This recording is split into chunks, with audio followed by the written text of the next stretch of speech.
Esse é o canal Palavra de Médico, eu sou o Dr. José Rodrigues e a Palavra de Médico hoje é sobre a descoberta de uma alteração cerebral associada ao aumento da gordura abdominal. A gordura visceral, que se acumula entre as vísceras, aumentando o volume do abdômen, em comparação com aquela distribuída sob a pele, a gordura subcutânea, sempre foi tida como a pior das gorduras, e suas consequências metabólicas desaguam em doenças endócrinas e cardiovasculares. E agora novos estudos estão encontrando outras associações preocupantes com o acúmulo da gordura visceral. E como o índice de massa corporal, o IMC, é falho para dizer a quantidade e a distribuição da gordura, há outras medidas que podem avaliar o acúmulo de gordura visceral. E as duas mais práticas são a medida do perímetro abdominal e a relação cintura-estatura. E a medida do perímetro abdominal, feita a nível do umbigo, para os homens é até 102 centímetros e para as mulheres o limite é 88. E a relação cintura-estatura é a divisão da medida da cintura, feita na parte mais fina entre a última costela e o quadril, pela estatura da pessoa, ambas em centímetros. Essa é considerada a melhor forma de avaliar a chamada obesidade central. E sua classificação é a seguinte: menor ou igual a 0,49. Adiposidade central saudável. De 0,50 a 0,59, adiposidade central elevada. Maior que 0,59, adiposidade central muito alta. Se essa adiposidade central elevada significa risco cardiovascular, entre outros problemas de saúde, então o lema é manter esse índice abaixo de 0,5. Uma pessoa de 1,70 m com 80 centímetros de cintura tem a sua relação cintura-estatura de 0,47, considerada saudável. Estudos recentes têm constatado um aumento da gordura visceral associado ao surgimento de alterações cerebrais sugestivas de demência futura. Ou seja, na medida que acumula gordura visceral, proteínas anormais associadas à deterioração mental começam a surgir no cérebro, muitos anos antes dos primeiros sintomas de demência. A demência é uma diminuição lenta e progressiva das funções mentais, que compromete a memória, o pensamento, o raciocínio e a capacidade de aprender. E continue assistindo que eu vou mostrar formas de reduzir gordura visceral e exames de sangue que podem detectar a possibilidade futura de demência, para você agir e evitar. E demência não é tudo igual, é um termo genérico que engloba várias doenças diferentes. As celebridades Bruce Willis, Robin Williams e Tony Bennett são exemplos de tipos diferentes de demência. O ator Bruce Willis foi diagnosticado com a demência frontotemporal, menos conhecida. Robin Williams teve a demência com corpus de Levy, também pouco frequente. E Tony Bennett tem a doença de Alzheimer, a forma mais comum de demência. E existem outros tipos, como demência vascular, demência da doença de Parkinson, etc. Em nosso país, milhões de pessoas convivem com alguma forma de demência, e esse número aumenta constantemente graças à soma de dois fatores: o envelhecimento natural da população e o aumento do número de pessoas com sobrepeso e obesidade. Mas é importante saber que, em geral, as demências são preveníveis. O avançar da idade é o principal fator que aumenta as chances de surgir a doença, e isso não podemos evitar. Mas existem pelo menos 9 fatores que podem ser modificados e com isso evitar o risco da ocorrência de demência: obesidade, hipertensão arterial, diabetes, consumo excessivo de álcool, tabagismo, sedentarismo, depressão, perda de audição e isolamento social. Conforme você vê, esse é um vídeo de utilidade pública. Compartilhe com seus contatos, pois muitas pessoas precisam saber dessa informação, e clique no like se você ainda não tiver feito isso, para que a plataforma compreenda a importância do tema e mostre esse vídeo para mais pessoas. O quadro mais conhecido e comum de demência, a doença de Alzheimer, evolui com a presença de proteínas anômalas no tecido cerebral. Duas dessas proteínas são conhecidas: a proteína beta-amiloide, que forma placas, e o chamado emaranhado da proteína tau. As placas beta-amiloide são fragmentos de proteínas que começam a se depositar no cérebro anos antes dos primeiros sinais de demência. E a proteína tau, que em situações normais é abundante nos neurônios do sistema nervoso central, pode se deformar e produzir emaranhados responsáveis pela deterioração mental. Os estudos estão mostrando que, na medida que aumenta o perímetro do abdômen, vai se reduzindo o centro de memória do cérebro, mesmo em pessoas com menos de 50 anos, e bem antes de qualquer declínio mental se tornar aparente. Essa redução de memória, quando associada ao acúmulo de placas amiloide e de emaranhado tal, evolui caracteristicamente para a doença de Alzheimer.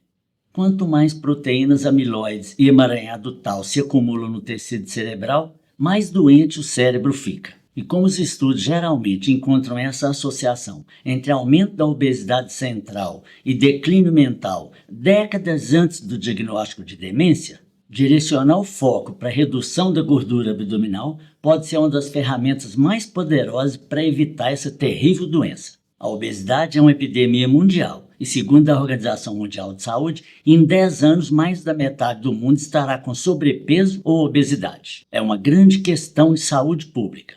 A ciência tenta entender como o aumento do perímetro abdominal, especialmente após 40 anos, se torna um fator de risco para a doença de Alzheimer, que geralmente só se manifesta com perda importante da memória após os 60 anos. Esses estudos são altamente impactantes e clinicamente relevantes para os milhões de indivíduos que têm sinais de demência começando silenciosamente nos seus cérebros, mas que ainda não desenvolveram sintomas. A gordura visceral, portanto, é a chave. Ela envolve as vísceras e é completamente diferente da gordura subcutânea, que compõe 90% da gordura corporal. Quanto mais gordura visceral uma pessoa tem, mais inflamação acontece no corpo, bem pior do que a inflamação decorrente da gordura subcutânea. E a gordura visceral recebe mais fluxo sanguíneo por causa da sua localização mais próxima dos órgãos, e é mais ativa na produção hormonal do que a gordura subcutânea. Tanto que a gordura visceral já é considerada um órgão secretor endócrino. E já foram identificados cerca de 35 hormônios que são produzidos de forma independente pela gordura que envolve as vísceras abdominais. Então a questão é focar na redução da gordura visceral. Mas antes, ao invés de focar apenas no peso corporal total, é importante saber a composição proporcional dos tecidos do corpo, incluindo os ossos, mas especialmente a proporção e distribuição de músculos e gordura em cada região do corpo. E a medida da quantidade e distribuição de músculos e gordura por cada região do corpo pode ser feita com grande precisão pelo exame de varredura DEXA, conhecido como densitometria de corpo inteiro, realizada no mesmo equipamento que faz o exame de densitometria óssea, utilizado para prevenir e tratar a osteoporose. Esse exame, a densitometria de corpo inteiro, que é rápido, indolor e não envolve radiação prejudicial, deveria ser feito anualmente para acompanhar a evolução da distribuição dos tecidos corporais, especialmente músculos e gorduras, tanto a subcutânea quanto a visceral. É com esse tipo de exame que você pode avaliar com precisão o seu estado atual e, a partir daí, acompanhar a sua evolução no ganho de músculos e na redução de gorduras, especialmente a adiposidade central, que é a mais perigosa. Manter e desenvolver massa muscular também é fundamental, pois quanto mais músculo uma pessoa tem, maior é seu metabolismo e mais eficientemente ela queima gorduras. E o envelhecimento saudável precisa de autonomia e independência. A autonomia é a clareza mental para saber o que você precisa. E independência é a força muscular para fazer o que você precisa. Portanto, fortalecer seus músculos garante sua independência. Nesse caso, é fundamental repensar agora sua alimentação e seus hábitos de vida. Lembre-se que o maior responsável pelo aumento de gordura corporal não é ingerir gordura, e sim o excesso de carboidratos na alimentação. E carboidrato é o nome chique para doces e massas. E uma dica importante para queimar gordura é a prática do jejum intermitente, que, se for feito da forma correta, além de eliminar gorduras, ainda desintoxica. E nesse vídeo eu explico direitinho como que se faz um jejum intermitente para ter esse tipo de eficiência. O exercício físico praticado de forma regular é fundamental, e o tipo de exercício e a frequência depende em que nível você está. Quem é atleta, e mesmo quem não é, mas pratica exercícios físicos regulares, deve repensar sua prática e a sua alimentação com vistas a manter a adiposidade central dentro dos limites saudáveis. Bem, Frequentar uma academia pelo menos 3 vezes por semana vai fortalecer seus músculos e ajuda a diminuir as gorduras. E ainda tem o Pilates, que, entre outros tantos benefícios, melhora agilidade, equilíbrio e flexibilidade. Mas se você não pode fazer nada disso e está com limitação física e dificuldade até para pegar um objeto que cai no chão, especialmente se você já está na melhor idade, você pode fazer exercício na sua própria casa, com determinação, com frequência, com regularidade, usando, por exemplo, uma cadeira.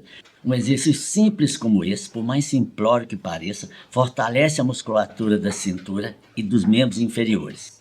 Ou como esse, que você pode fazer lentamente na medida das suas possibilidades, depois, quando melhorar a sua agilidade, pode acelerar. Ou até em exercício que independa de algum apoio. Caminhar rápido numa esteira com leve inclinação ou caminhar com um colete com pesos são maneiras de entrar na zona de queima de gordura mais rápida e eficiente. Claro que para quem não pode frequentar uma academia, há muitos outros tipos de exercícios que a pessoa pode fazer em casa regularmente e na internet são ensinados centenas desses tipos de exercício. Mas quem é sedentário deve fazer pelo menos exercícios simples em casa. Veja que depende de você melhorar sua força muscular e ao mesmo tempo reduzir as gorduras em geral. E com isso você reduz também sua gordura abdominal e diminui as chances de ter demência. Repetindo o que eu já disse em outros vídeos, exercício físico por si só, sem mudança de padrão alimentar, pode ser muito eficiente para fortalecer músculos, mas não para reduzir gordura. E finalmente, conforme eu prometi, vou falar de exames que podem detectar precocemente biomarcadores para demência. p-tau 217 e A-beta-42 são exames de sangue que analisam a presença precoce de proteínas associadas à doença de Alzheimer. Precivity AD2 é outro exame usado para diagnosticar a doença de Alzheimer em seus estágios iniciais, mas também está disponível em poucos laboratórios no Brasil. A apolipoproteína E, principal componente do colesterol HDL e muito concentrada no cérebro, além de ser um parâmetro por risco de doenças cardiovasculares, também tem uma variante que pode ser medida no sangue ou na saliva e que pode indicar a possibilidade genética da pessoa desenvolver esse tipo de demência. O exame de sangue ou da saliva para a detecção precoce da doença de Alzheimer pode ser mais acessível do que outros métodos de diagnóstico, como o PET amiloide, um tipo de exame de imagem que pode custar mais de R$ 9.000, ou o teste do líquor, feito por punção lombar, que pode custar também alguns milhares de reais. Um diagnóstico precoce desse tipo de demência indica uma possibilidade que uma proatividade bem direcionada pode impedir ou retardar, resguardando por mais tempo sua longevidade saudável. Que bom que você chegou até aqui. Agora que você já sabe o caminho para evitar a ocorrência da demência, que tal clicar no like se você ainda não tiver feito isso? E esse era o tema de hoje. Muito obrigado. Vejo você no próximo vídeo.